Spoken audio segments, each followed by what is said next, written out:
Wall Street Unplugged looks beyond the regular headlines heard on mainstream financial media to bring you unscripted interviews and breaking commentary direct from Wall Street right to you on Main Street.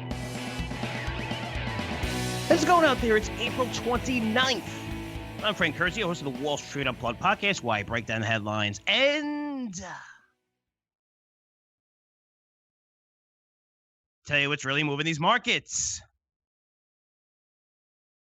A really big day tomorrow. We're hosting our first ever town hall event at Curzio Research. We're calling it Navigating the New World Order. And what do I mean by this, the New World Order? If you're looking at everything that happened with the coronavirus, forget about what stage we're in. Georgia's opening up. Other states going to be opening up. I guess the infections rise. More people going out to the public. That should be expected. Okay, there's all short-term thinking. But we're going to be living in a different world for a very long time. I'm talking many years, where industries are going to need to adapt, where people do not want to be in close proximity to each other. They want to be safe. They don't want to get sick. I'm not talking about wearing masks all the time. I'm starting to see that a lot in Florida. I don't know about you guys. The last week, tons of people from 0 to 50% easily that wearing masks. I'm not talking about that. I'm talking about industries that are going to be changed for the better and for the worse. I mean, a good example is sports. When this thing opens back up, probably this year, if we do have an NFL season starts in August, they're probably going to do it with no fans in the stadiums. Are they going to still play the NBA playoffs? I don't know. But forget the fact that if somebody gets a coronavirus, that you're going to have to wash the entire facilities. It's going to scare the crap out of people. Remember, football, people are on top of each other. I mean, you look at the offensive and defensive linemen are less than a foot from each other, even closer. You're tackling people 3-4 feet young. You're sweating all over these guys. This is as close as you get. And even closer to basketball. You can be laying on top of people. If one person gets it, they may I'm not even talking about that. I'm not even talking about that, though.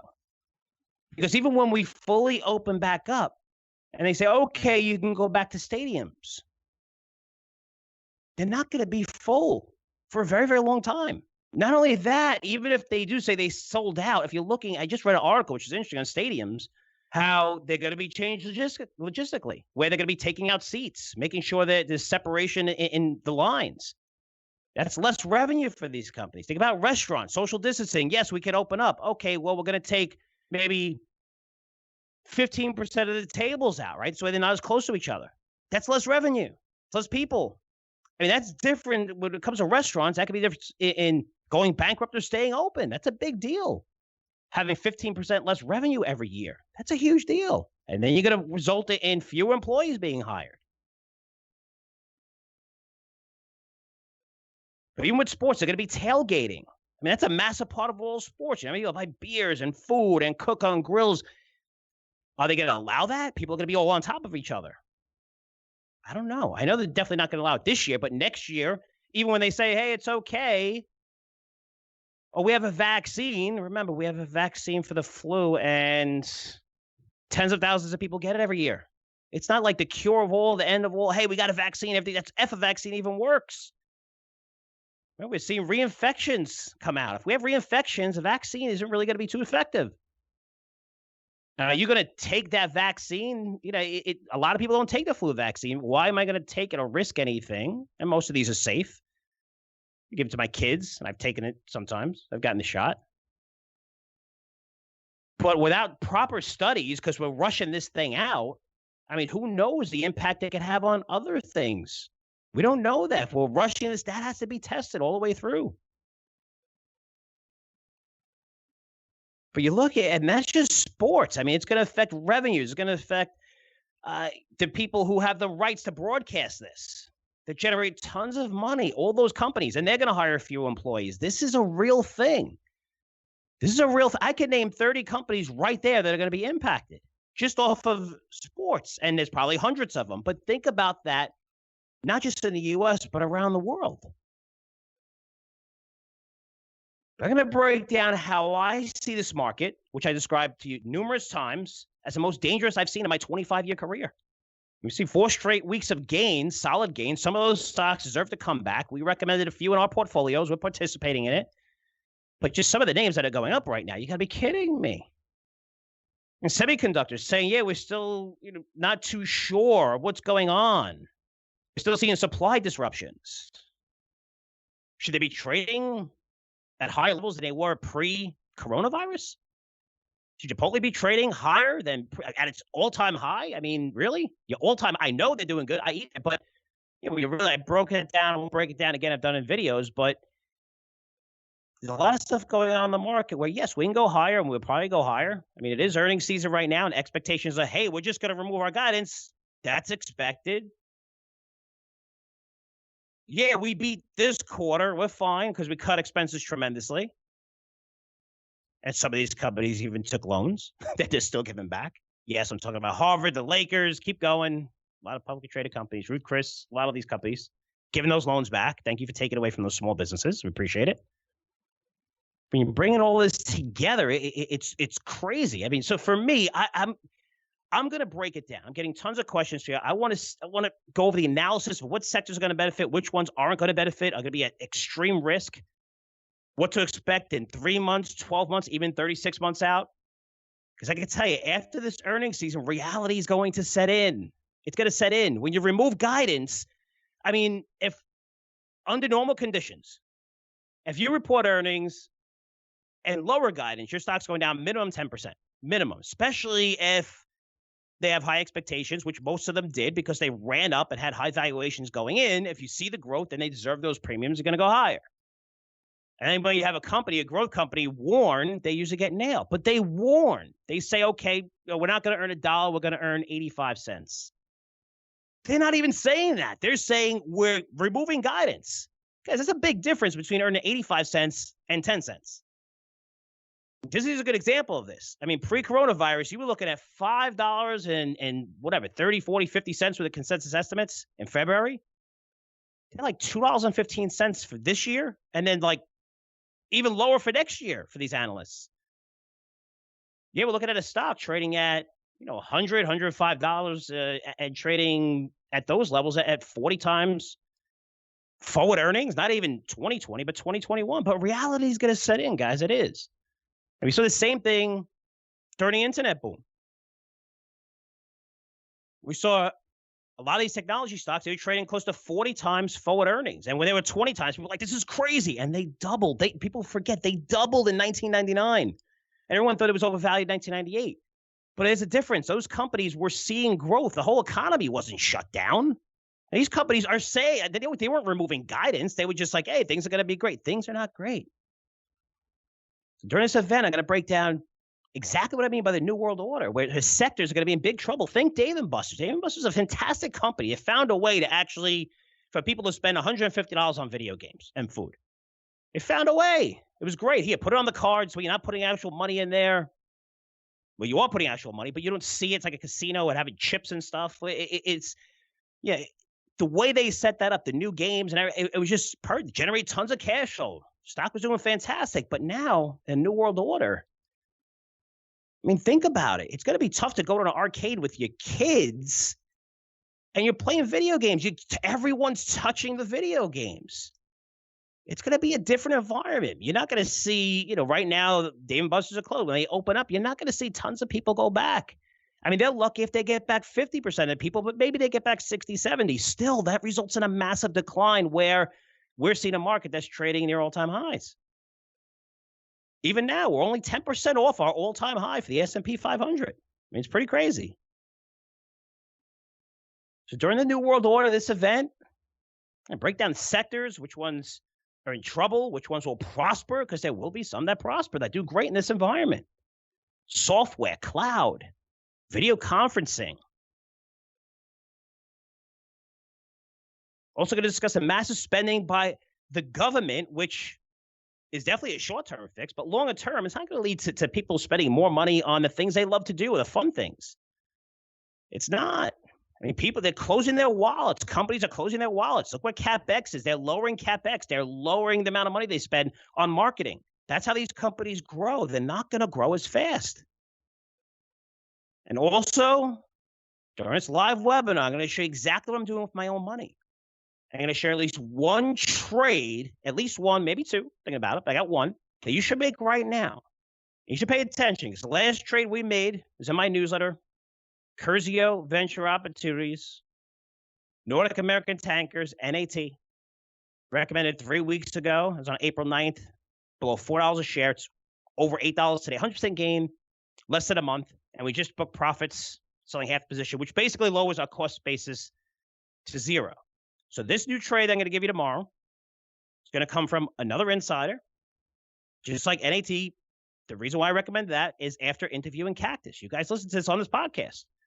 And he didn't make a forecast that oil was going to the single digits. It wasn't even a forecast. It was a fact. Here's a guy that's been drilling for 40 years. He came on our podcast, came on my podcast, and I say our podcast because it's our podcast. 40-year event and said, listen, when I drill oil, I sell it to the pipelines. They said next month, and this was early April interview, he said next month they said they gave me $6 a barrel for May. This is a real transaction telling us oil was going to single digits. And this was ahead of the cuts from Russia, OPEC that they were expecting like a couple days before. And I addressed that with Cactus. What happens if you see a cut? He says, unless they're going to cut anything under 30 million barrels a day would be meaningless right now. And they cut less than 10 million. And when you look under the hood and really look detailed, it's going to be even less than that, which is nothing. It doesn't even make a dent. And it's funny because oil rose a little bit on that news before crash. And then the next week it crashed 260%. 260% one day. They went negative. Me, the best way to play that, I recommended a 2x inverse ETF in oil for Dollar Stock Club, which we booked 20% gains less than a week. Yes, it went up a lot more than that, but it did come back with oil fluctuation. But hey, 20% gain in a week, I'll take it. And I recommended NAT to my Curzio Venture subscribers. Again, there's a small name. We got some really nice names doing very, very well in Curzio Research Advisory. We saw 100% gains in less than a month. So having access to the right people during this market and the way this market's moving, the volatility, you get gains right away. So I'm going to share my favorite trade for you. It's going to be a big surprise. Again, comes from an insider. When I say insider, it doesn't mean inside information, just like Cactus and have inside information. It's just having access to the information that everybody else has, that the deep insiders have in this, that work in these industries, that are being told publicly, like a pipeline telling Cactus how much they're going to give him for his oil that he produces right now and what they're going to pay him for it next month. But the best part of this streaming event, I'm going to answer your questions live. The whole thing's going to be live. If anyone listening right now, if you want to submit questions early, you're able to submit them during an event. But if you want to do it early, because I'm going to design this presentation that's live based on the questions I'm getting. So if we're getting thousands of questions and, we're seeing a lot of questions on inflation, deflation, whatever, or if we're seeing, what's the government spending going to do? What are the best sectors? I'm going to design this. Again, this is all on the fly. It's not going to be scripted. So the questions you're sending me in, topics I get asked the most are the ones I'm going to be addressing and go into detail during this event. But even during the whole entire event, you're going to be able to ask questions. I'm going to open up at the end. So if you have any questions, for now, you can go to questions@curzioresearch.com. Again, we'll get those early, but also during a live event, you just type it in the box. You'll be able to ask me questions. So it should be really cool. So navigating the New World Order streaming event is going to take place tomorrow, which is Thursday, 8 p.m. What you have to do is go to our website, curzioresearch.com, to reserve your spot.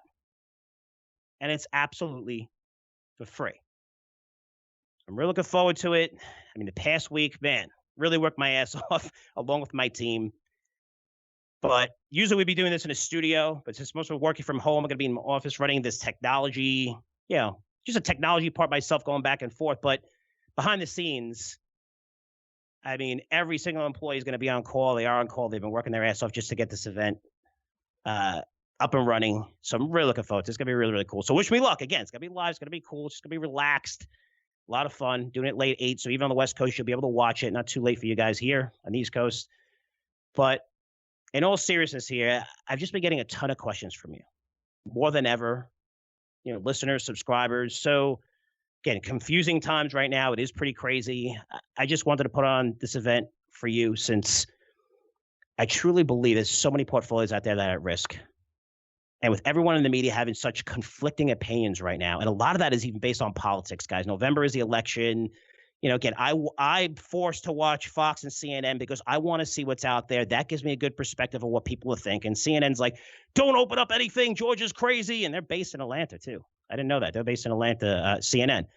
So they're all over Georgia. They bring on the mayors who are disagreeing with the governor. Again, they love this stuff. And whether you agree with it or not, somebody has to open up just to see, right? So, again, it's going to result in more infections, obviously, because everyone was in home and now you're going out. But eventually we have to open up the economy. And maybe Georgia's doing it too early, whatever. I don't want to argue about it. But then you see the Republicans want this open, right? Sooner rather than later, the safest way possible. But for the Democrats, it makes sense to not open the economy because that's what Trump's really running on. And if the economy's really bad, then they got a much better chance. So, they're just pushing the issue. People are going to die. And, I think when it comes to Fox, those guys like, we just want to put people out there. So not that quick, but so it's really crazy. But politics plays in whatever side you're on. Please don't send me emails on whatever side you're on. And I don't care. I don't care. You shouldn't care. This is about making money in stocks, guys. This is about generational wealth. When you're investing, you should look at pictures of your kids. That's what this is about. I don't care what side, left, right. I don't care, conservative, liberal. I don't care. It's not about that. This event, I'm going to tell you exactly how I'm investing with my own money. Just go over the stocks, sectors that are working, break it down, answer your questions. So again, 8 p.m. tomorrow, which is Thursday. To reserve your spot, go to CurzioResearch.com. If you want to submit a question before the event, just email me at questions@CurzioResearch.com. And again, really, really looking forward to doing this. This is for you. I want to try to protect you guys during these very, very volatile times. And it should be a really, really cool event. Now, let's get to the markets. Everything's going up. So keep buying stocks. Valuations don't matter. And that's it. I'll see you guys next week. I'll see you in 7 days. Take care. Let's break this down a little bit. So the S&P is down just 11% right now, year to date. Seems crazy given that the S&P is now trading at 24 times forward earnings, the highest valuation in close to 2 decades. And I say that a lot, but what does it actually mean? Because the average P ratio for the S&P 500 over the last 5 years, the average is about 16. Just before the market crashed, which was around February 19th, we were trading at 19 and a half times, a huge growth multiple, but our economy is doing pretty well. Earnings were growing, low interest rates, favorable corporate tax structure. So I get it. But then the coronavirus hit. Every major economy is on lockdown, other than China, who not on lockdown, but is restricting anyone from entering their country, right, from international. Oil is down 80% from its highs. I mean, massive, massive supply. Demand's non-existent. And oil futures actually went negative last week. And that's a sign that demand is, where is demand? It's horrible right now. We know the economy is going to open up, but it's horrible right now. Looking at unemployment right now, it's over 20%. Wouldn't be surprised if it goes up to 30%. Now we're flirting with record unemployment. When we go back to the Depression in the 30s. But even when things turn back on, you think everybody's going to hire all those workers again? No, everyone's learning. Every business in the world was forced to learn how to cut costs, how to be more efficient. They're not going to hire back all those employees. And not only that, a lot of these employees don't even want to come back, at least for the next 4 months, because some of them are getting paid more sitting home than they were working because of the way that these deals are structured, which is crazy. That's nuts. What are we, less than 4% pre-coronavirus unemployment? We're going to easily be 8% by year end. Easily. I mean, that's a huge number. That's a huge number, guys. This is when things so-called are supposed to go back to normal. That'll be double the rate pre-coronavirus. GDP is going to be down. Guys, I don't think you understand these numbers. Down 20, 30% this quarter. Things we've never seen before. And this isn't just here. This is around the world. Look at Europe is still on. They were on lockdown before. They're still on lockdown.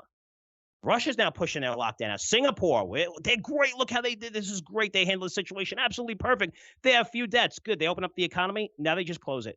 They have more infections now than they did before then. But you look at GDP, 20, 30% down this quarter. Now it's also expected to go negative for Q3. But with travel restrictions, social distancing, what I described earlier, how it's going to impact companies, how can you say the economy will be stronger in Q4 than it was last year's Q4? Because that's what we're comparing it to. We say 20, 30%. Right? How much is it down? The comparable is a year before. And again, everything is shut off. These numbers are expected to be terrible. But even when we turn them back on, they're not going to suddenly be great again. We already spent close to $3 trillion in stimulus. Actually, more than that. They just passed even another stimulus yesterday for bond buying, small companies. Now they $500 million. That's nice. Okay, people aren't really talking about that. But now it's over $3 trillion.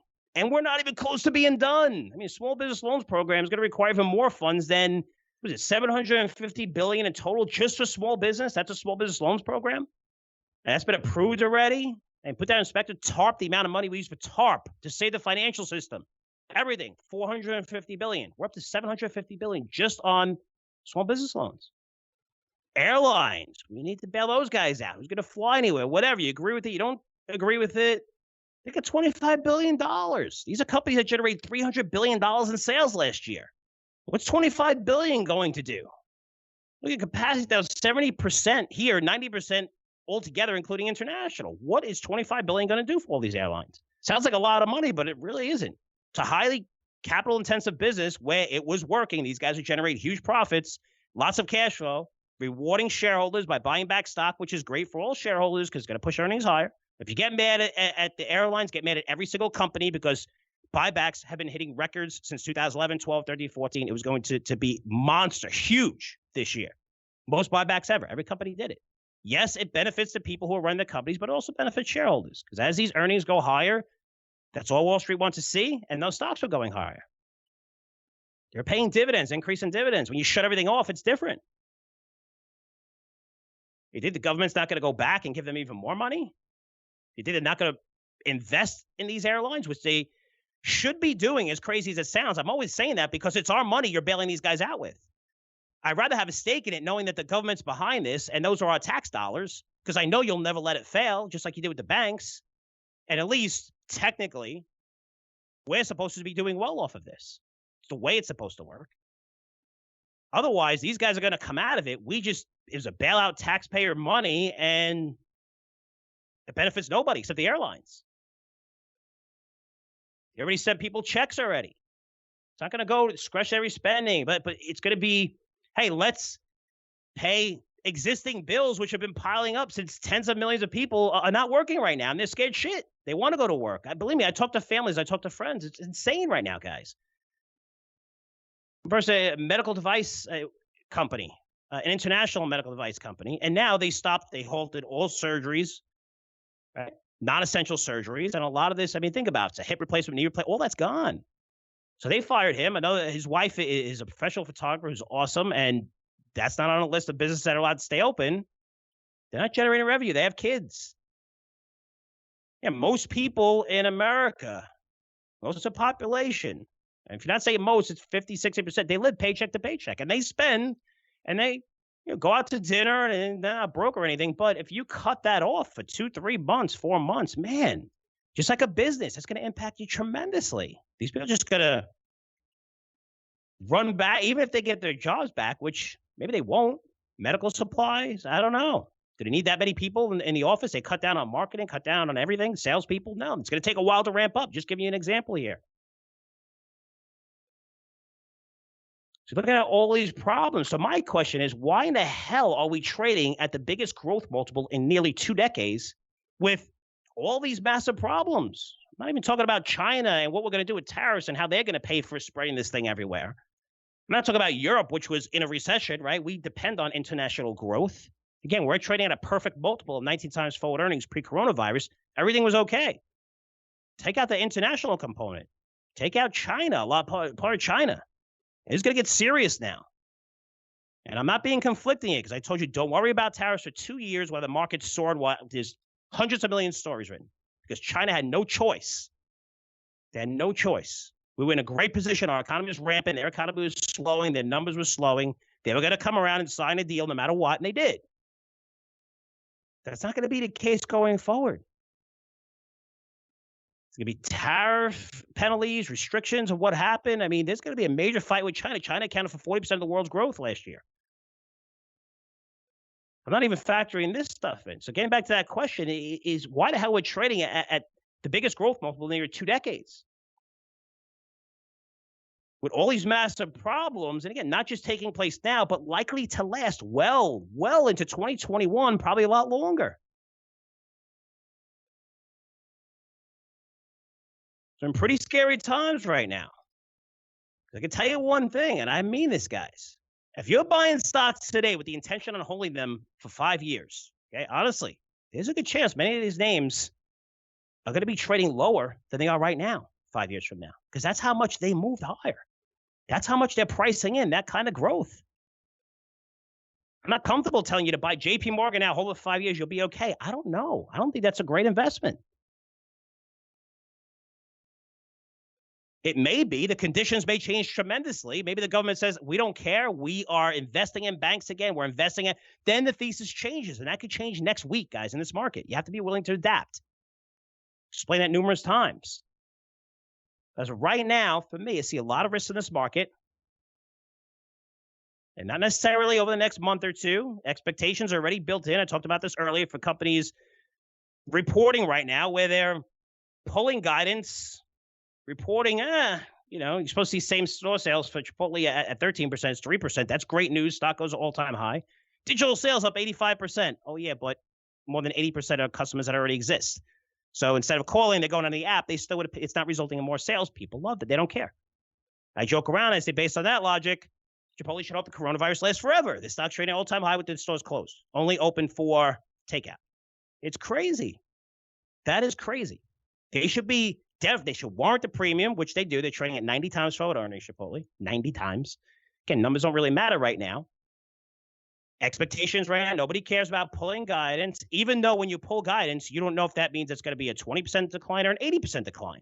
Pre-coronavirus, if you remove your guidance totally, your stock's going down 15 to 20% easily. Today, hey, no problem. You're going to go up. Any positive is okay. That's okay right now. But after earnings season, reality is going to set in. And guys, you need to watch out. You need to position your portfolios perfectly.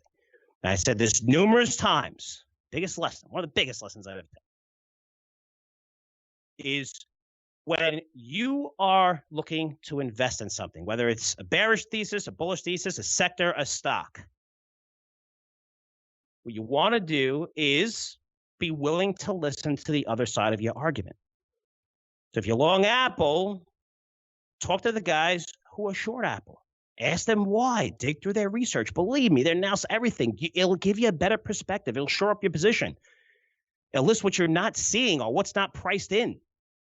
You'll be covering all the angles, analyzing all the risks, and also all the short and long-term catalysts. But if you're long a stock, you don't want to talk to the 50 people that are long. Yeah, it's going to be great. It's awesome. I'm telling you guys, when I recommend stocks, when my best results come from people like, you sure, Frank, about this recommendation? Those are usually stocks that take off. And when I get tons of email, wow, this is great. This is an awesome recommendation, Frank. That's when I get nervous, when everyone's on the same side. So that's something I always preach to you. Try to, no matter what you're buying in the market, or if you're going short, always talk to people who have a different opinion than you. And that's going to bring us to today's interview. She's a first-time guest, a name I know you're familiar with because he's always in the media, CNBC, Bloomberg, everywhere. Incredible analyst, someone who has been very right on this market for a very long time, even though a lot of people say it's controversial. His name is Tom Lee. So Tom is a 25-year market veteran with incredible track record when it comes to his macro thesis on the U.S. global economies, his track record on stocks, and also his track record on Bitcoin, which we're definitely going to get into during this interview. He's one of the few guys on the institutional side that covers Bitcoin. I think that's going to change tremendously over the years ahead as Bitcoin was created for this environment, just like gold should be thriving, and it's starting to, with all the massive amount of money that's being spent right now and thrown at the market and just stimulus, not just in the U.S., but around the world.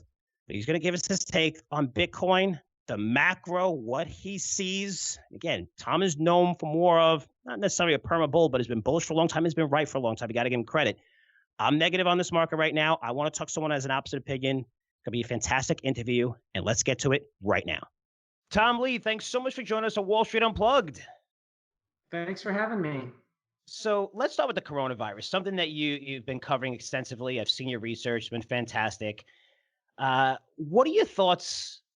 Not what happened in the past, but what's happening now, what's going to happen over the next few months, because we are seeing a decline in infection rates. We're seeing a decline in death rates, which is expected. We're on lockdown.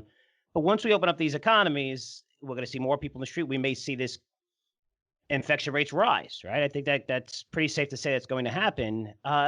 What are your thoughts on this? Is this reflected in the market right now? And again, for someone that's extensively covering this, I'd love to hear your thoughts. Yeah, I mean, there's a lot of uncertainties. So I don't think anybody can speak with a lot of, true knowledge about what's going to happen. So if economies reopen, it could follow a couple paths. I mean, it could be a second wave, or it could turn out to be the right thing to do. Actually, what's been interesting is there has not been a single instance yet of countries opening and there being a second wave, not even in Asia. And in fact, there's some people who said Singapore had a second wave, but we've written a pretty extensive review of that. Singapore didn't ever had a second wave. It was just a community transmission into the dorms, which was continuous from the first breakout. So I'd say most people think, hey, you're going to open the economy, infections are going to surge again. That's the default view. And I'm not saying that's wrong, but what I've seen would say it's unlikely, actually. So when we're looking at stocks, and I love seeing you on TV because you've been a bull for a while and you've been right, but I've also seen people get kind of annoyed that you've been bullish. Why do you think that is? I mean, is it just people think that the markets can't go up forever? And I know you're doing this based on your research. It's just you're not coming on and saying, hey, it's going up no matter what. You actually have research to back this. So why do you think that is? Because I see that a lot of times when you're on TV where people sometimes get annoyed. I remember people get annoyed with someone they don't agree with. When you see that annoyance, it's just telling you everybody's bearish. But also, they're not my client. I mean, I think our research, no, we don't say something. In fact, we almost never give an opinion. We actually pretty much use evidence. So for those who've been following our work on the COVID, we have not made any forecasts about COVID, but we've been observing it. And our observations have been everything's coming a lot better than expected. And when it comes to market, I don't know the future, but what I've seen, people have baked in and correctly observed, hey, look, the economy is trashed. I mean, we have a global shutdown. I mean, something none of us have ever seen in our lives. And I'm not ignoring that, but I'm also not going to say, oh, the stock market's crazy, it's going up. We're not making the market go up. We're just observing that it's going up, and we're saying that you can't ignore it. That bothers people because they think they can tell the stock market what to do. We don't try to tell the stock market what to do because, one, I've done this for 30 years. The market doesn't care about my opinion. So with that said, you're not ignoring the market, and I love the way you put that. So what's the market telling you today? I mean, we've seen stocks run up incredibly, and maybe you can go over maybe your methodology because sometimes it's technicals, macro, fundamentals. What are you looking right now as a market that is going up? So I'm sure a lot of technicals look good, but on fundamentals right now, it looks a little crazy, at least to me, that we're trading at a higher valuation than we did pre-coronavirus. So what are you seeing now in the markets? What's it telling you? Well, a couple of things. One, I've covered stocks for years, so I know why everyone suddenly thinks if earnings stink for 2 quarters, that's the only thing that should matter to the stock market. I mean, I'm actually a little puzzled why people think, hey, earnings are going to stink for 2 quarters, so the market should go down 50%. That is almost like saying we only drive based on what the car in front of us is doing. Don't chase where cars go. And I think when you think equities, it's really about our conditions in place for earnings to be stronger than expected. And again, I'm not making a prediction, but I will just observe a few things. One is I don't think we had a real business cycle. We had a pandemic crash. Now, cost of capital is down a lot. Companies are going to reduce their costs significantly.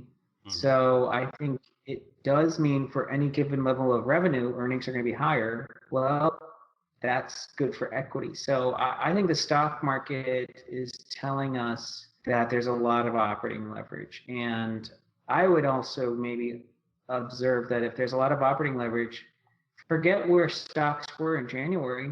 I mean, think about this. Like, let's say that you and I had a strong business in January, and not every company's strong, but a strong one. And then you were forced to, and in the meantime, you realize maybe 60% of what you do, you don't need to do. So when things come back, you're going to just not do it. You and I know we'd make a lot more money. Well, that's happening to the S&P right now. I mean, I'd say that new highs is very possible. Yeah, you do bring up a good point, because when you're forced to cut back, you start realizing what you need, what you could do without that. It's almost a good thing when you've seen it. You've been doing this for 30 years, where even the internet boom, you look at 2008, when these companies come out, they come out 10 times stronger, right? So I can see what you're saying when it comes to these companies adapting. Let's get to something that I love that you cover, something I cover as well, is Bitcoin. You're one of the few institutional analysts that I see that are outspoken on Bitcoin. For me, you're looking at the reason why this was created was 2008, and you're seeing more government spending than ever. And today, we're not even close, I don't think. I'm pretty sure most will agree when it comes to the amount of stimulus that's coming, not just from the U.S. to every place else. But what are your views on Bitcoin, and how did you actually, as a macro guy on Wall Street, what made you so attracted to Bitcoin? Well, I mean, one, Bitcoin isn't different than anything that's a network value based, meaning the more people hold something, the more valuable it becomes. And by the way, that's true of equities. I mean, equities, people say like a company has intrinsic value. I think this pandemic has proven there's no intrinsic value.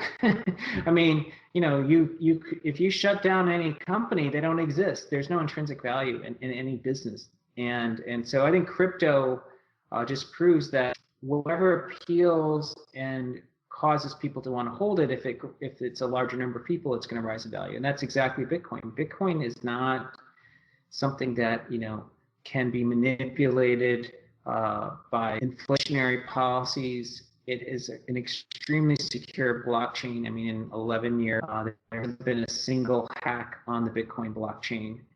And, it's a huge community. I mean, this year, even with the shutdown, Bitcoin's going to be the third most liquid payment network after MasterCard and Visa. It clears more transaction volume than PayPal or Discover. So it's clearly quite valuable. PayPal and Discover. I didn't know that. That's a great stat. Do you still have your forecast? And I know that even when I've seen you talk about the forecast, where everybody wants a methodology, they want a model behind it. But I think the number, if I'm wrong on this, but it was 25,000 Bitcoin. I think it's 8,500 around today. By 2022, is that I don't still have forecasts. I don't do forecasts for crypto. So there's none. That's great. I was going to say, because it is hard and it is hard to model, but I did see that, in the past. I mean, I don't know. I mean, if you read our research, we never have a price forecast, so I don't know why you're asking me about it. It's just want to be clear. Yeah, no, I just saw it in the past that I thought that's what you said about it. So, okay. So is Bitcoin the only cryptocurrency that you like? Do you like the Litecoins or the Ethereums, or just basically focus on Bitcoin? We have a pretty comprehensive research suite for crypto. I don't really want to talk about it to a general audience. I think our clients really do get a lot of data on that, and I prefer to keep it that way. It's a closed system because I don't really want the average person to make bad decisions without actually having our research. We do talk a lot about other cryptocurrencies, though. All right, cool. No, that's fair enough, and I appreciate that because I have clients as well. So let's get into the client part, because you have focused on institutional research, but now you're looking to branch out to provide research to individual investors. I know you have something called granny shots. Could you talk a little bit about that? Because I think bringing individual investors into your research, I think that you'll see a lot of demand for that. Yes, I mean, Fundstrat, and actually my entire career really has been designing research for institutions, which is usually really very methodical, highly researched, and heavy analytics. But I think partly because of inbound requests, it seemed like there was a lot of interest from traditional folks who just want to better understand investing. So we've created FS Insight, which is a much more digested version of our research. So it's not the same as what institutions get, but it's probably much more understandable for someone who's just trying to casually follow markets. And so I think it's been, we've had a lot of great feedback. I mean, we've heard from a lot of folks that it seems like we've really helped them understand really the last couple months much more clearly through our work.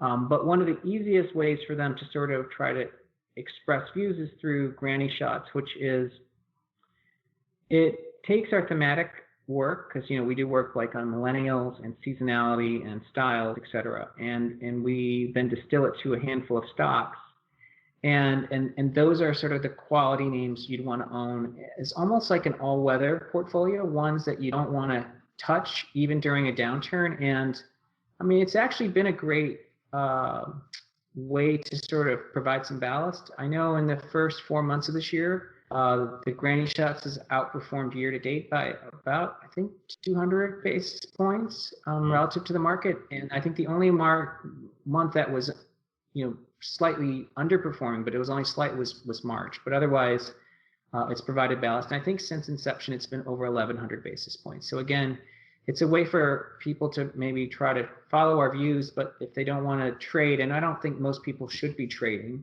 it's a way to sort of stay exposed.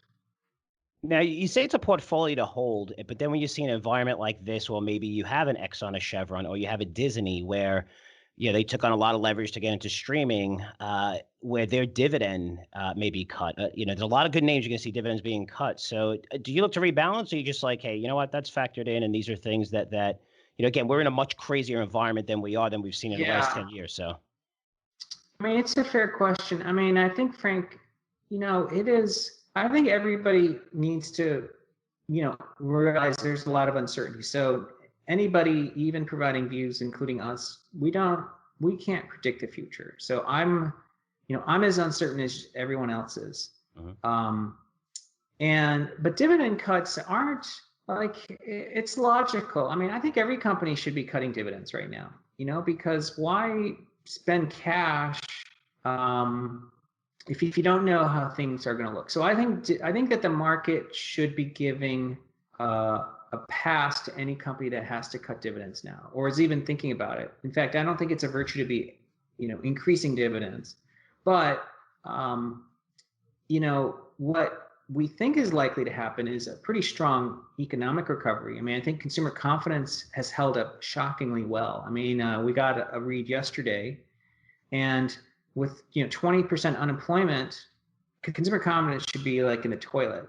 In fact, in 2008, with only 9% unemployment, consumer confidence was 20. So the fact that consumers have held up because really there's been a lot of stimulus coming in and unemployment benefits, it shows you that the consumer is going to be pretty resilient. And I think that's why if you got a resilient consumer and you reopen the economy, earnings could do quite well.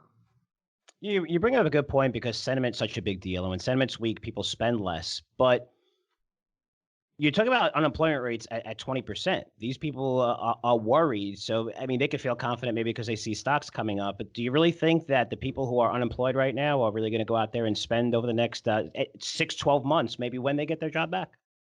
Yeah, that's a great question. And I guess I can only answer it with a couple of observations. One is New York Times had a great story over the weekend, and it was a joint project with ISI, the research firm. But the majority of people who are filing for unemployment right now are actually having higher income, because the $600 supplemental payment per week is actually more than offsetting wage loss. So people who are unemployed actually have more money today than they did when they were working. But the second thing is, I think there's a vast misunderstanding of how wallet is distributed in America. Number one, almost half of all payments for people's income today is not even cyclical. It's Social Security and transfer payments. So half of the income of America is preserved because it has nothing to do with whether you have a job. And the second thing is, within the households today, the top 20% of households account for 50% of all spending. So that takes you to 75% of the total wallet. The next 20% of households takes you to 70% of the total. So in other words, close to 90% of the entire wallet of America is nothing to do with people who lose their jobs. And that's why, again, I'm just providing you fact. It's not my opinion, and people get mad. I'm not saying it's fair. I'm just saying the economy isn't taking the hit people think it is. St. Louis Fed actually confirmed it. They published a piece Friday that showed even if you take 20% unemployment, the effect on consumption is 3%, and it comes to exactly the same numbers that we've been telling our clients.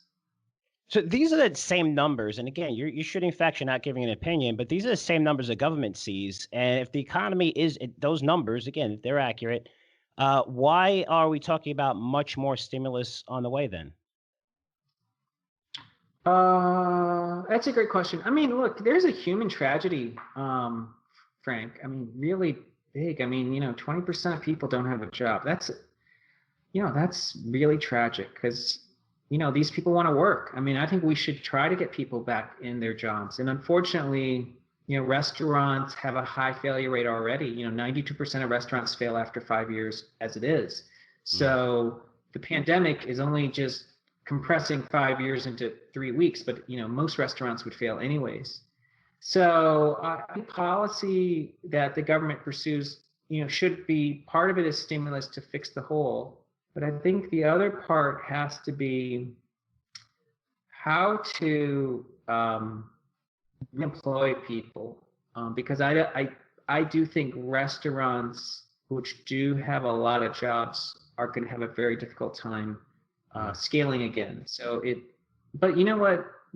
That's the adaptability of American capitalism. And again, like, I think people who think New York's not going to come back, New York's been through a lot. It's going to come back.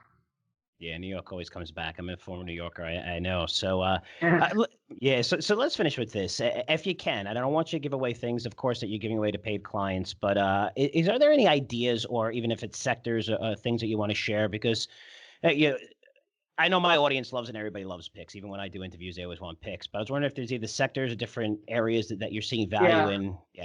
Yeah, sure. The reason I usually don't talk stocks is because we have Reg AC, so if I mention a stock, then I have to affirm it. So that puts a big burden on me. Cool.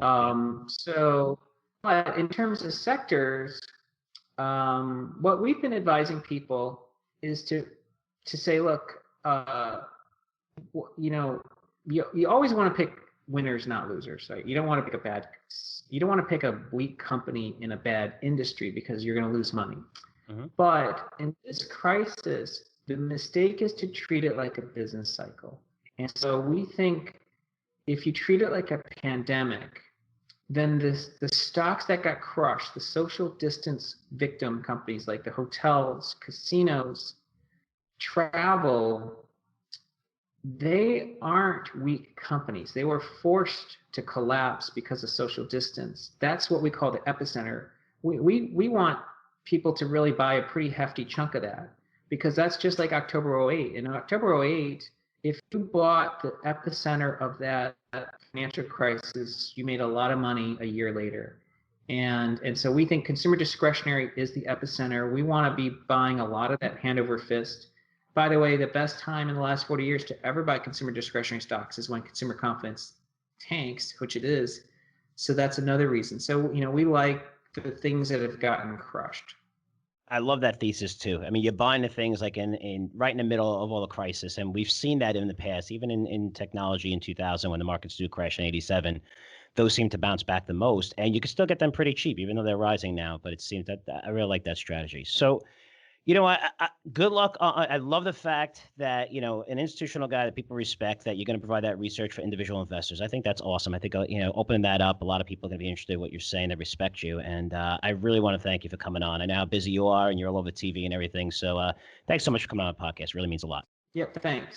Bye-bye. All right, guys. Great stuff from Tom Lee. I wish the internet connection was a little better, but a lot of people are at home these days, so a little bit in and out. But I think you got most of it. I like there's a little testy there. It was forecast on Bitcoin. I didn't, I don't know if he was looking at it where I was trying to get a price target. I just know that he said 25,000 in the past, and there was some place that quoted 40,000. But I know for a fact that he did say 25,000, and I know he got a lot of what for that, a lot of crap for it. Where people are like, "How do you model Bitcoin?" And the short sellers came on and said he was crazy, or whatever. So maybe he was a little testy there, but.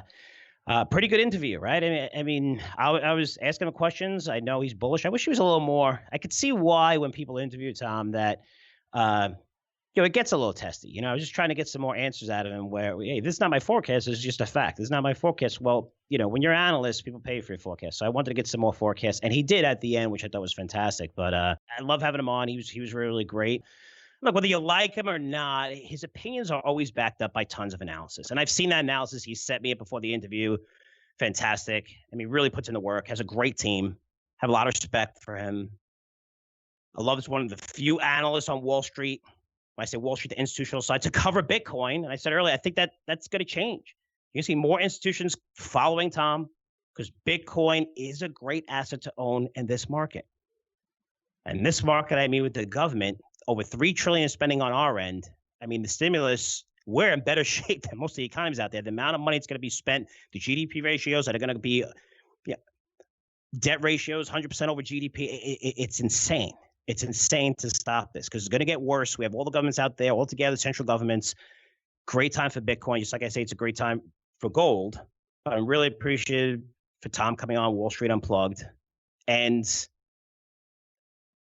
to be honest here, guys, getting high quality guests like Tom, that's not about me. That's about you. It's a credit to you. And we're getting tons of new listeners. Our social media platforms are really seeing strong growth. And by the way, if you want to see this, so tomorrow morning, we're going to have this. I actually did this video. I did a video version of this. So the audio is here on this podcast, but there's a video. Go to Curzio Research, our YouTube page. Doing a lot more of these. And that's taken off with users as well. You subscribe to that. Again, that's for free. But now you're going to see the back and forth, and you're going to see it live. You're going to see, and not live, but me talking to him. And it's cool to just see that format, to see the expressions of people as they're talking. It's a big deal. It's a lot better than audio. So we're going to provide that for a lot of guests and throw all those on our YouTube Curzio Research page. And eventually we plan on doing full podcasts on YouTube. We'll work on that. Have to wait a little bit while we wanted to get that done already. But remember, everyone's working from home. Once my team's able to come here, I'm able to invite people here. We're going to really set up a nice studio here and really turn this into a media type thing. So it's going to be a lot of fun. But getting back to the part where, I just want to say thank you. I mean, social media platforms, again, seeing strong growth, lots of new listeners to the podcast, lots of downloads. But with this type of viewership, we can get almost anyone on the podcast. So I know a lot of you have been sending me names to get. I've gotten a bunch that I'm putting on now. Going to start booking them in the future. Really high-profile names, which is cool. Keep them coming. If you have any suggestions, frank@curzioresearch.com. That's frank@curzioresearch.com. Now, usually I have a cool educational segment for you, but everything's going to be tomorrow. Everything's going to be tomorrow. Preparing for tomorrow's live streaming event. I'm going to be breaking down the sectors, stocks to invest in, to avoid, how I see the coronavirus thing playing out over the short and longer term as we start opening up economies, not just around each state, but around the world. Also going to be taking your questions live. So yes, you could send those questions early. I mentioned that earlier as well, that I'll try to get to as many as possible. Send me questions at curzioresearch.com. So tomorrow, Thursday, 8 p.m. sharp. If you haven't reserved your spot yet, you can do so by going to curzioresearch.com. And I'm sure I'm going to see most of you tomorrow night. Live event. Looking forward to it. Going to be awesome. I love the live thing. And again, feel free to ask me any questions you want. I'm here for you guys. And hopefully you guys attend that event because it's absolutely for free. And I'm looking forward to it, of covering everything for you. Everything. So thanks so much for listening. Really, really appreciate all of your support. And I usually say I'll see you in 7 days, but you know what? I'll see you tomorrow. Take care. The information presented on Wall Street Unplugged is the opinion of its hosts and guests. You should not base your investment decisions solely on this broadcast. Remember, it's your money and your responsibility. Wall Street Unplugged, produced by the Choose Yourself Podcast Network, the leader in podcasts produced to help you choose yourself.